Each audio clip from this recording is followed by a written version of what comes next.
Welcome to another episode of People with Passion for Pets. This is season 3, and our first episode of the year has a very special guest. I am so honored to welcome Dr. Roger Mugford.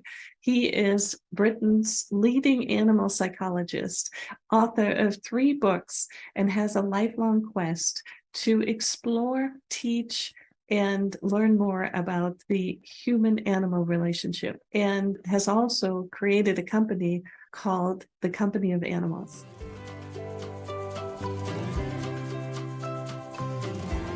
Well, welcome to the show, Dr. Roger. I'm so excited to have you today. And it's my enormous privilege to be with you. So I dressed up specially for you. I thought I'd put on formal collar and tie and suit. Oh, look, we're matching. I'm ably assisted by my dog Dave. Oh, wonderful! Hi, Dave. My little son Harry. Hi, Harry. We're a family business, but we've got some video lined up that we might be able to feed into this podcast.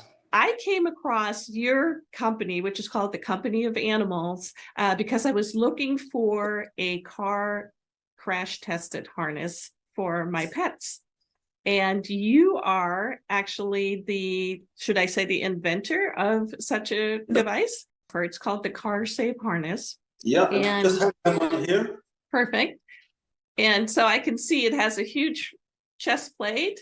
So that is what would bring up most of the force in a breaking or in an accident, correct? Right. Yeah. I mean, clearly the sternum, the chest is well protected, well engineered by nature to be strong. The force of an unscheduled stop or a crash will be taken by the strongest part of the dog's body.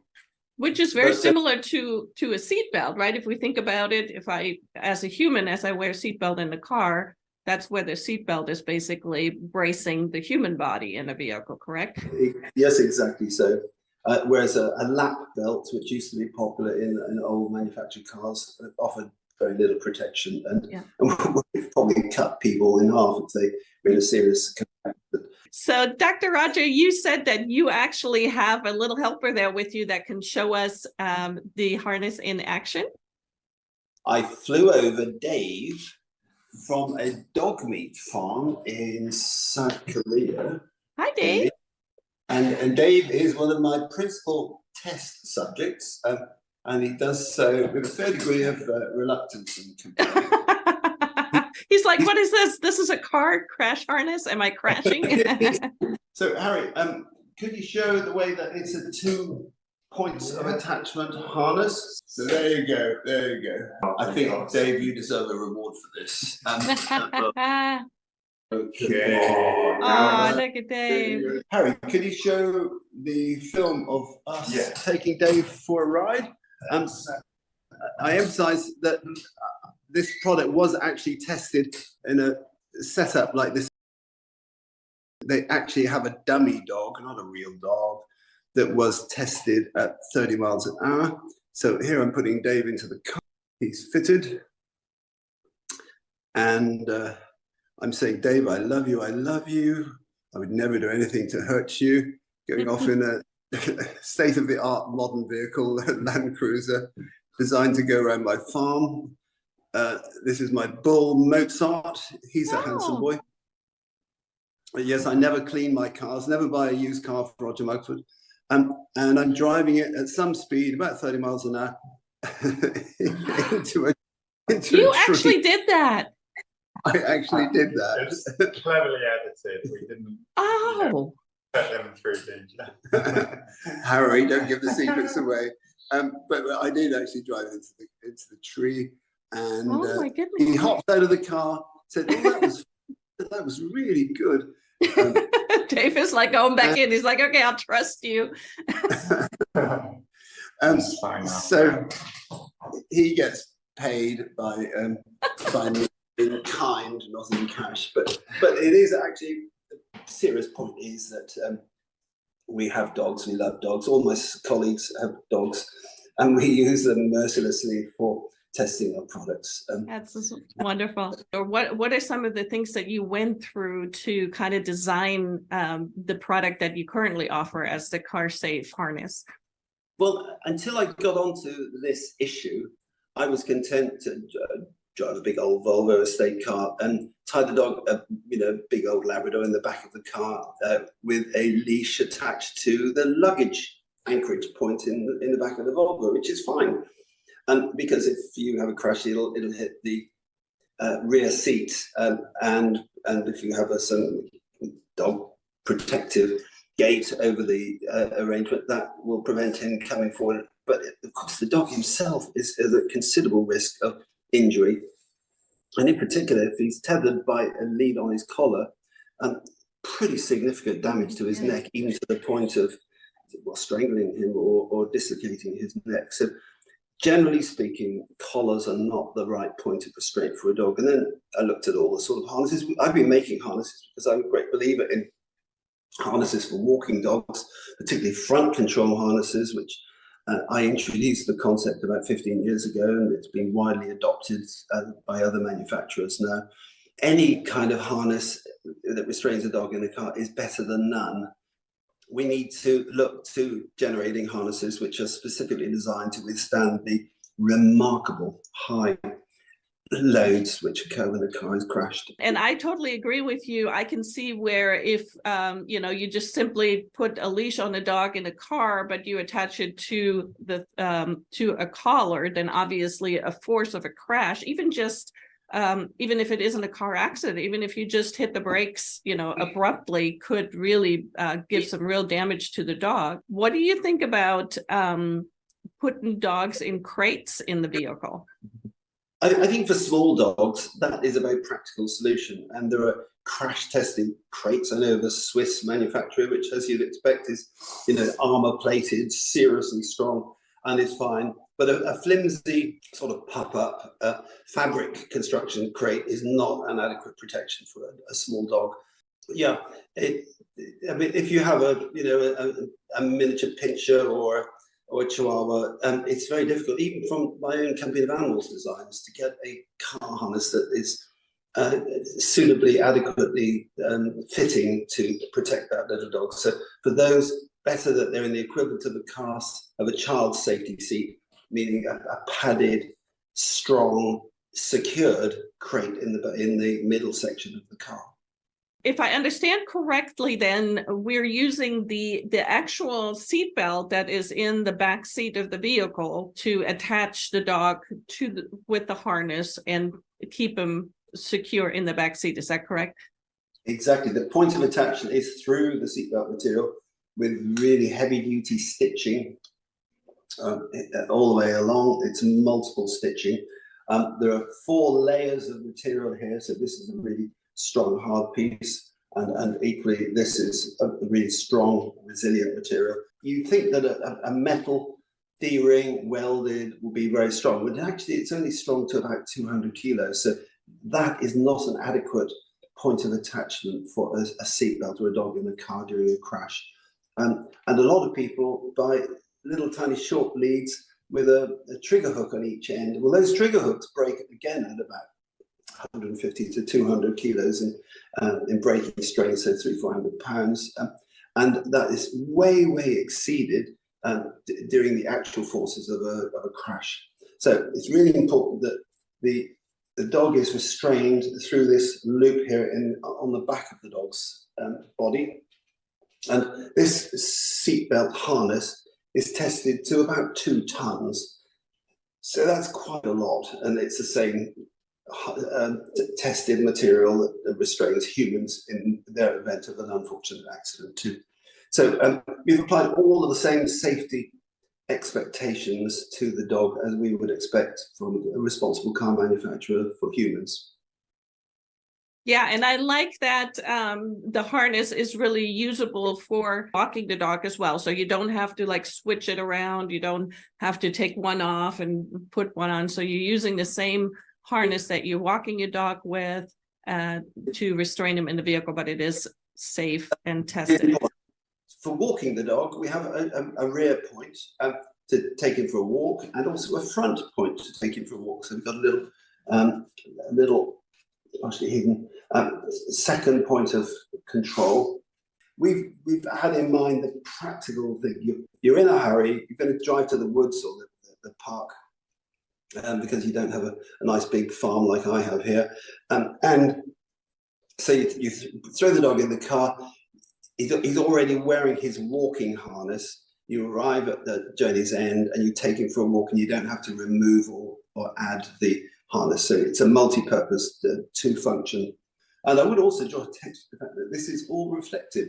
It really glows in the dark. So if your dog is being walked at night and in the car headlights of an oncoming vehicle, then it really shows up brightly. So again, a safety feature. And of course, the harness comes in different sizes. So depending on your dog's size, I know that on the website, and we'll share the links to your website, of course, where people can get this wonderful device. But there's a particular way to measure to make sure you get the right size for your pet. Yeah, there is a small degree of adjustability in them. But there are 4 basic sizes: extra small, small, medium, and large. And we're in process of making one for the very big dog, for the something bigger than a typical German Shepherd or Labrador. So a dog de Bordeaux or a giant dog. And then we've neglected that sector of dogdom.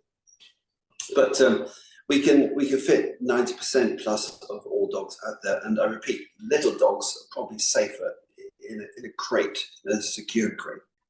Your company is named the Company of Animals, and I read the story on how you came up with the name, but I'd love for you to share it for our audience as well. Well, James Serple is at the University of Pennsylvania. He's a Britisher from Cambridge, professor of companion animal ethnography or something like that at the University of Pennsylvania. And he was very academic. He wrote a really lovely book called The Company of Animals, and it's about the history of animal keeping from prehistoric times to today. My starting point in psychology practice was actually working with and for people and mental health. And dogs, and not just dogs, of course, other pets, are such great normalizing influences upon human behavior. You can talk to an animal and you can say things, even outrageous things and secrets that you wouldn't dare share with another human, even a close family member, or especially not with a close family member. I come down in the morning, hey Dave, did you have a bad dream last night or something? Come on, get out of here. There's a cat in the garden that he's chasing off. And I say things that are really stupid and that I don't mean at all. But Dave looks at me with his loving eyes. Oh, Roger, you're the most wonderful person in the world. Well, to get that level of adoration, you have to try pretty hard to get another human to adore you in the way that a dog adores you. My interest has been in old, elderly people, isolated people, lonely people, and that's really the epidemic of the way we treat our elderly in society on both sides of the Atlantic. And the presence of pets is really such a big life-saving part of their lives. Simply the physical activity that they bring into our lives, getting people out of the house and walking 2-3 times a day is so important. And through those walks, through that exercise, we meet other people that again would be isolated from us. So they're great social normalizers. They level us down regardless of our status. Queen of England, an example, is just the same as somebody who's homeless and lives on the streets of London or New York. The dogs specifically, but pets in general, are really one of the most important physical and mental health positives that we can imagine. So animal keeping is not something that is a prerogative of rich people in America and Europe. I've seen the development of pet keeping, pet love of animals in China. Poor countries. I work with indigenous people in South Africa, where they also extend love to the animals that don't have to achieve any economic gain for them, but they're just companion animals, just animals that they have around. So it's a worldwide feature of human nature. So as more and more people are finding the company of animals and really enjoying it. My husband and I, we wrote a book. It's called Keep Your Paws on the Road. It's about traveling with dogs. And you talked about, traveling and bringing a dog all the way from another country. So I think it kind of brings it all kind of nicely back together that we really want to keep our pets safe as we take them with us, especially in the car, but in other ways as well. So, we think so much about to take care of them. Obviously, they do so much for us in so many different ways. And any pet owner knows how much a dog contributes, not just to their lives, but to their mental health and their physical health as well. So, I think I just want to really go and ask everybody that's listening to this, take a look at how are you traveling with your pet, and can you maybe find a safer way to keep your pet safe in the back seat, and making sure that, hopefully nothing will ever happen, but in case of an accident, think about how could you make sure that your pet would be just as safe as you are in the vehicle. The price of getting it wrong is very high. It could be your injury and serious hospitalization if this heavy dog hits you at the back of your neck at half a ton force, expensive vet bills to repair your dog, and of course just as bad as if the doors of your car fly open and the dog runs off unrestrained, maybe at night on a highway. What do you do to collect your dog that's running scared on the road? So multiple reasons to have your dog safely restrained, and the CarSafe harness retails at about $50. Yeah, small price to pay to keep your pet safe. And of course, we'll be sure to share the link in the description below our video to be sure that anybody can find you. Again, the company is called The Company of Animals. It's the companyofanimals.com is the website. Is that correct? That's right. Yep. We'd be pleased to welcome you there. I'm better known as the inventor of the Halti Head Collar, but we do a line of muzzles called Baskerville, which is rehabilitating inverted commas dangerous dogs has been my lifelong ambition and mission. We also make, as you can tell from my lovely hairstyle, a fine line of pet shampoos called Pet Head, which is a US-based brand. And although my origin is in the UK, we sell across the world, and including in Asia. And I tell you, I have the best lifestyle of any, because I have to go around visiting people all over the world with their dogs, and I can be in Central Park or I can be in the centre of Peking and see one of our products on a dog, and I'm bound to go up there and because, well, excuse me, that product looks a bit cruel, a bit harsh. And they say, no, it's from the Company of Animals. It's really nice. It's like Roger Mugford. It makes me feel really good, because genuinely all of these products were tested on real dogs by real people who love their dogs as much as you love yours. That's wonderful. Yeah, you're truly a person with passion for pets and passion for people as well. I'm so grateful that you came on the show. The biggest things that you brought to the world is the Halti, and I would love to have you back and talk about that a little bit at another time. But I appreciate you so much, and I appreciate what you do. You got some great products, but you really do a lot more than that in a lot of charitable organizations for both humans and pets. So thank you again for being on the show today. It was my honor to talk to you today. And I've enjoyed talking to you, and especially I want to get down and read your book. If you enjoy our content, then please like and share it with your friends and family. And check out this next video over here. And until next time, keep your paws on the road.